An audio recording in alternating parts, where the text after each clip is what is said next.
Magpaalam kay MJ, siyempre susulitin natin to. Meron tayong dalawang na malupit na aktor dito. Enzo, pwede bang samahan mo kami dito? Eto, kunwari kayong dalawa, let's say na mag-boyfriend-girlfriend kayo. Pero, paano mo gagawin, Jane, pag kailangan mong breakan yung boyfriend mo? Sa Valentine's. Paano mo gagawin yan? Ano? Babe, kanina mo pa ako di pinapansin eh.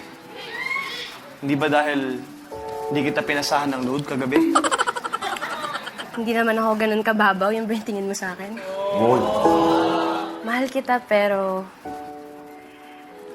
Siguro hindi lang ito yung tamang time para sa atin. Uy, bigat. Anong oras mo ba gusto? Pwede. Oh. Minong, kunyari ikaw naman nakipaghiwalay kay Ethel. Yung rason, sakal ka na. Hindi ka pwede lumabas kasama yung mga kaibigan mo dahil sobrang selosa niya. Wow! Honey, Lumapit ka. honey, I'm sorry. Nakakamulo ayok! Oh. Hindi ko kaya. Pinipilit ko talagang hindi ko na kaya. Break na tayo, honey. Ayaw ko masabihin sa'yo na talagang hindi na kita mahal. I'm sorry, honey. Sino ka ba? Nakikipag-break ka sa akin, di ba kita kilala? Pero MJ, pwede ka na umupo. Thank you very much.